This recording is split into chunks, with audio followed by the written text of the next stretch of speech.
Terima kasih Anda kembali menyaksikan Sapa Sumbaksel, Saudara, dan kita masih terhubung dengan Cita Sinaga, Koordinator Wilayah Cinta Baca Sumsel. Mbak Cita, kita lanjutkan lagi perbincangan hari ini, Mbak ya. Ya, Halo Mbak Cita, bisa dengar suara saya ya?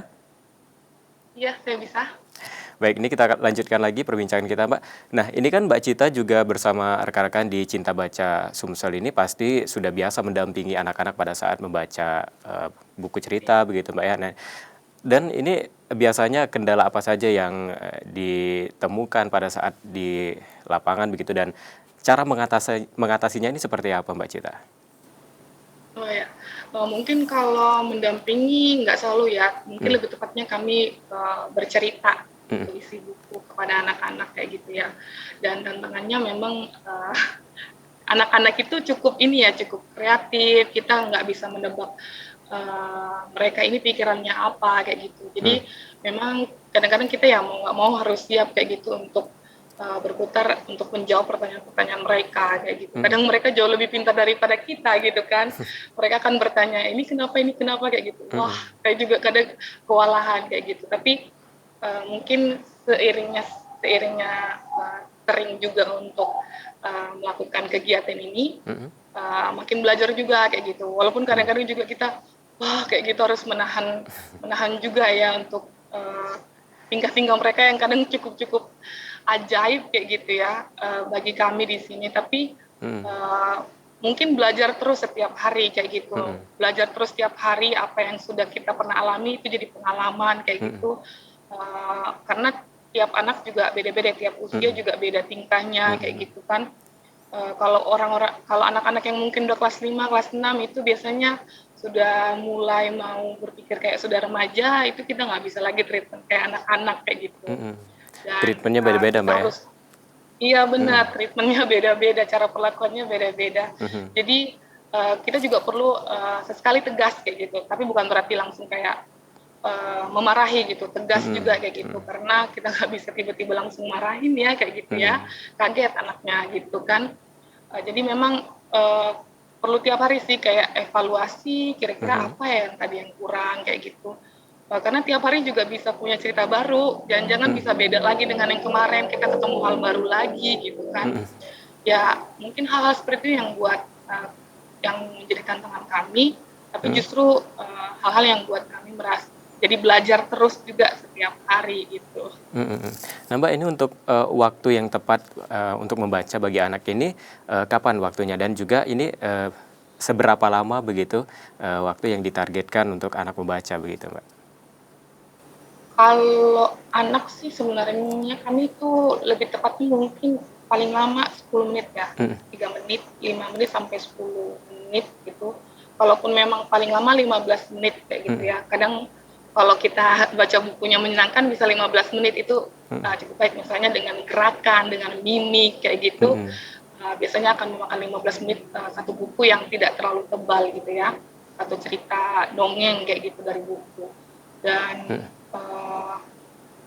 itu mungkin waktu kayak gitu ya, berapa Hmm. lama dan kapan waktu yang tepat, sebenarnya tidak ada waktu yang tepat, tapi kami kebiasaannya mungkin malam sebelum anak tidur, biasanya waktu-waktu Hmm. seperti itu orang tua sudah tidak ada melakukan kegiatan aktivitas kayak Hmm. gitu, itu sangat baik dilakukan untuk di rumah untuk orang tua ya. Tapi kalau kami di sini biasanya sore gitu, biasanya Hmm. sudah jam-jam main anak-anak kayak gitu. Jadi Hmm. memang pergunakan waktu mau istirahat, waktu-waktu bermain anak itu akan sangat baik kayak gitu untuk mereka. Kalau siang biasanya udah nggak fokus kayak gitu. Kalau siang biasanya kurang fokus ya anak-anak. Hmm. Nah Mbak, untuk peranan dari perpustakaan sendiri ini untuk meningkatkan minat baca anak seperti apa Mbak? Ya, perpustakaan Cinta Baca sendiri sih Hmm. melalui program kejar kami tadi ya, kami memang buku dewasa, orang dewasa ada gitu, tapi memang kami kebanyakan buku anak, dan program kami lebih ke anak dan keluarga kayak gitu, Hmm. karena kami basisnya ke situ ya. Hmm. Dan kami juga mungkin di masa pandemi ini juga ada program storytelling video di YouTube kami Hmm. yang kami lakukan. Mungkin kalau mereka tidak bisa kunjung ke sini menggunakan cerita, bisa melalui YouTube tersebut untuk menonton kayak gitu. Kami lakukan ini semenjak pandemi, semenjak kami tutup, akhirnya kami bagaimana caranya anak-anak juga tetap bisa mendapatkan cerita kayak gitu kan.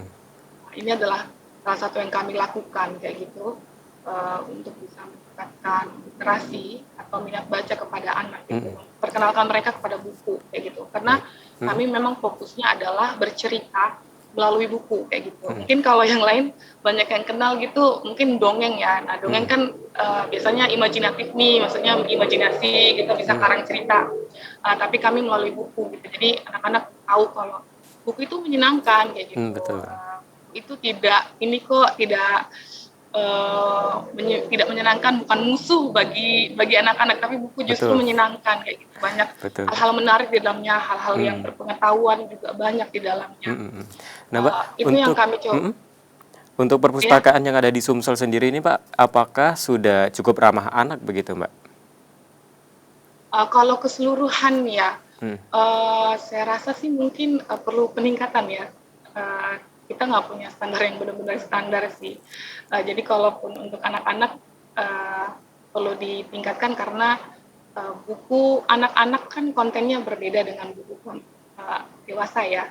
Jadi memang perlu diperhatikan untuk isinya kayak gitu, isi bukunya kayak gitu, terus penyediaan tempat juga kayak gitu, ramah tamahan pustakawannya juga itu perlu diperhatikan kayak gitu.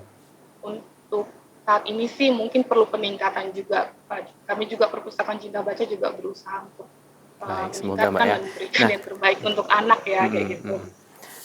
Mbak Cita, ini kan seperti yang saya katakan di segmen awal tadi bahwa anak-anak ini juga sudah mulai akrab dengan teknologi begitu, Mbak, ya, mulai bermain gadget, menonton televisi begitu. Nah, apakah justru kedua hal ini bisa dimanfaatkan begitu untuk menumbuhkan minat baca bagi anak-anak begitu, Mbak?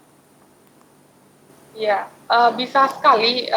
Kita tahu memang gadget kan bisa membantu tuh, kita juga udah kenal namanya e-book ya, kayak gitu.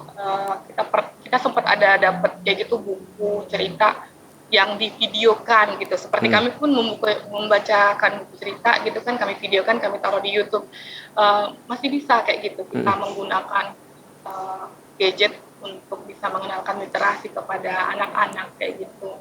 Jadi kita orang dewasa pun orang tua pun perlu mengawasi anak kita kayak gitu dalam penggunaan gadget mereka kayak gitu, supaya teratur kayak gitu, tidak, karena kita tahu konten-konten juga banyak berseliweran di sosial media, Betul.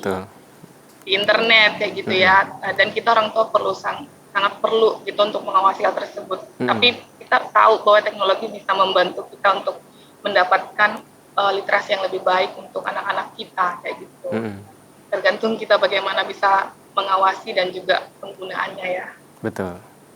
Artinya ini juga peranan bagi kita sendiri untuk terhadap anak-anak juga sangat penting begitu untuk mengawasi mereka begitu, dan juga ini kita yang orang dewasa begitu bisa membimbing mereka yang pastinya begitu, Mbak, ya. Iya. Benar. Baik, terima kasih Mbak Cita sudah menyempatkan berbincang bersama saya di Sapa Sumbangsel hari ini, dan semoga perbincangan hari ini bisa memberikan inspirasi kepada saudara Kompas TV Palembang yang ada di rumah untuk bisa menimbulkan minat baca bagi anak-anak. Dan saudara, kami masih akan kembali dengan sejumlah informasi menarik lainnya. Tetap bersama kami di Sapa Sumbangsel.